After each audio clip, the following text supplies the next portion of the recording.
ये कहानी एक राजा और एक बौद्ध सन्यासी की है। सन्यासी तो बहुत हुए, मगर ये बौद्ध सन्यासी सबसे अलग था। इस कहानी का शुरुआत एक परेशान राजा से होती है।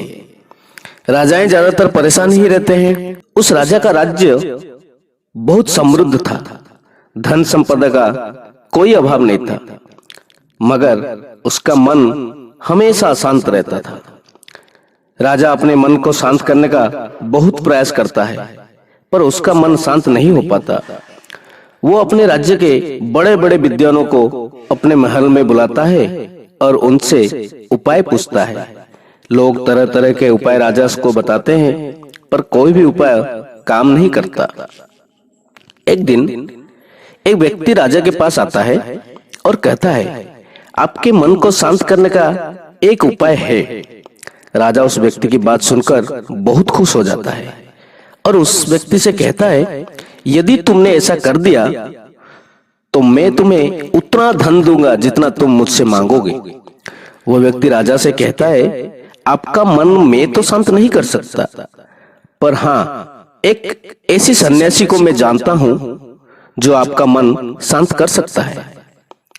और वो कोई आम सन्यासी नहीं है, वो एक पहुंचा हुआ सन्यासी है, सिद्ध पुरुष है। आप उससे एक बार अवश्य मिलें, वो आपकी समस्या का समाधान अवश्य कर देगा। राजा उस व्यक्ति से कहते हैं, अच्छा बताओ, कहाँ मिलेगा मुझे वो सन्यासी? वो व्यक्ति राजा से कहता है, यहाँ से कुछ दूर जंगल में एक छोटी सी कुटिया में वो निवास करते हैं।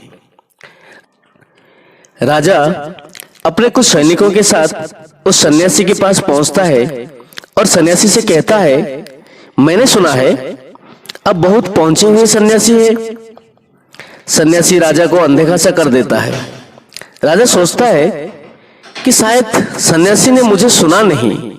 राजा फिर से कहता है, मैंने सुना है अब बहुत पहुंचे हुए सन्यासी है, क्या आप मेरे समस्या का समाधान कर सकते हैं? पर बौद्ध सन्यासी राजा का कोई भी प्रश्न का उत्तर नहीं देते हैं। राजा मन ही मन सोचता है कि बौद्ध सन्यासी उसे कोई उत्तर क्यों नहीं दे रहे हैं। राजा मुद्दे की बात पर आता है और कहता है, क्या आप मेरे मन को शांत कर सकते हैं? बौद्ध सन्यासी मुस्कुराते हैं और राजा से पूछते हैं, तुम्हारा मन अशांत क्यों है? राजा कहता है, वैसे तो मेरे पास कोई भी चीज की कमी नहीं है। धन मेरे पास इतना है जिसका मुझे खुद अंदाजा नहीं। सभी सुख सुविधाएं हैं। लोगों के मन में मेरे लिए आदर है। मैंने बहुत सारे दान पुण्य भी किए हैं, पर बस एक चीज की कमी है मेरे अंदर। मेरा मन हमेशा अशांत रहता है। यदि वो कभी कभी शांत हो भी जाता है तो फिर से अशांत हो जाता है। क्या आप मेरे अशांत मन को शांत कर सकते हैं? मैं बड़ी आशा लेकर आपके पास आया हूं।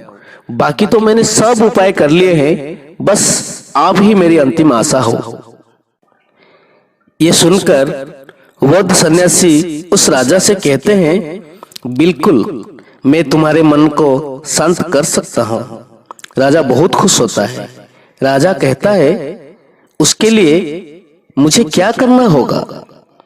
बौद्ध सन्यासी मुस्कुराते हैं और कहते हैं, कल सुबह तुम मेरे पास आना, पर ध्यान रहे कि अकेले आना। राजा कहता है, ठीक है, मैं कल सुबह आपके पास आ जाऊंगा। सन्यासी कहते हैं, पर एक बात का और ध्यान रहे, आते वक्त अपने अशांत मन को साथ लाना ना भूलना। राजा सुनकर चौंकता है और सोचता है, यह कैसी बात कही बौद्ध सन्यासी ने? राजा कहता है, आपने क्या कहा?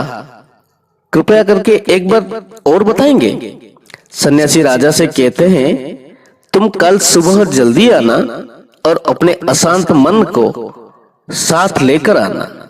कहीं ऐसा ना हो कि तुम उसे अपने महल में ही छोड़ाओ। राजा सोचता है कि यह व्यक्ति कोई पागल तो नहीं है, पर क्योंकि अब राजा के पास कोई विकल्प भी नहीं बचा था, इसलिए वो सोचता है कि एक बार प्रयास कर ही लेना चाहिए। अगले दिन राजा अकेला सुबह सुबह बौद्ध सन्यासी के पास पहुंचता है और कहता है, मैं आ गया। बौद्ध सन्यासी उस राजा से कहते हैं, तुम तो आ गए ठीक है, लेकिन तुम्हारा अशांत मन कहाँ है? लाओ उसे मुझे दे दो, मैं उसे अभी शांत करके तुम्हें देता हूँ। राजा कहता है, आप ये कैसी बात कर रहे हैं? आप इतने पहुंचे हुए सन्यासी होकर यह भी नहीं जानते कि मन कोई ऐसी वस्तु नहीं जिसे मैं उठाकर आपको दे दूं। मन तो मेरे भीतर है। बौद्ध सन्यासी उस राजा से कहते हैं, ठीक है, बैठ जाओ और अपनी आंखें बंद करके उस अशांत मन को अपने भीतर खोजो। राजा अपनी आंख बंद करके उस अशांत मन को अपने भीतर खोजने का प्रयास करता है। बहुत देर आंख बंद करके बैठे रहने के बाद बौद्ध सन्यासी राजा के कंधे पर हाथ रखते हैं और कहते हैं, आंख खोलो। राजा अपनी आंख खोलता है। बौद्ध सन्यासी उस राजा से पूछते हैं, क्या तुम्हें तुम्हारा अशांत मन मिला? राजा कहता है, नहीं। बौद्ध सन्यासी राजा से कहते हैं, कोई बात नहीं, अब तुम कल प्रयास करना, आज के लिए इतनी खोज पर्याप्त थी। राजा अपने महल चला जाता है। अगले दिन सुबह राजा फिर बौद्ध सन्यासी के पास आता है और वैसा ही करता है जैसे कल बौद्ध सन्यासी ने उसे बताया था। राजा बैठ जाता है और अपनी आंखें बंद कर लेता है और अपने उस अशांत मन को अपने भीतर ढूंढने का प्रयास करता है। बहुत देर तक राजा बैठा रहता है। बौद्ध सन्यासी फिर से राजा के कंधे पर हाथ रखते हैं और कहते हैं, क्या तुम्हें तुम्हारा अशांत मन मिला? राजा बड़ी शांत आवाज में बौद्ध सन्यासी कहता है, नहीं। बौद्ध सन्यासी राजा से कहते हैं, कोई बात नहीं, आज के लिए इतना ही पर्याप्त है, अब तुम कल आना। अगले दिन सुबह राजा फिर बौद्ध सन्यासी के पास आया और वैसा ही करता है जैसा पूरा 2 दिन से कर रहा था। राजा बैठता है और अपने आंखें बंद करता है और अपने उस अशांत मन को ढूंढने का प्रयास करता है। इस बार बौद्ध सन्यासी राजा के कंधे पर हाथ रखकर उसकी आंखें नहीं खुलवाते। राजा बस अपनी आंखों को बंद करके बैठा रहता है। काफी समय बीत जाता है। बौद्ध सन्यासी राजा के पास ही बैठे रहते हैं।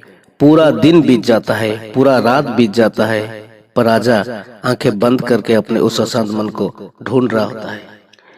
अगले दिन सुबह राजा की आंखें खुलती है और जैसे ही राजा की आंखें खुलती है, राजा अपने सिर को बौद्ध सन्यासी के चरण में रख देता है और कहता है, मुझे मेरा अशांत मन तो कहीं नहीं मिला, पर वह शांति जरूर मिल गई जिसकी तलाश में मैं अब तक भटक रहा था। दोस्तों, उस राजा की तरह हम भी अपनी मन की शांति को बाहर खोजते रहते हैं, पर वो शांति कहीं बाहर नहीं, हमारे भीतर ही है। बस हमें एकाग्रचित्त होकर शांत मन से उस शांति को भीतर खोजने की जरूरत है। दोस्तों, ऐसे ही प्रेरणादायक कहानियां सुनने के लिए मेरे वीडियो को लाइक कर दीजिए और मेरे चैनल को सब्सक्राइब कर दिए, ताकि ऐसे नई नई रोचक, मनोरंजन और प्रेरणादायक कहानियां आपको सुनने को मिलता रहे। धन्यवाद।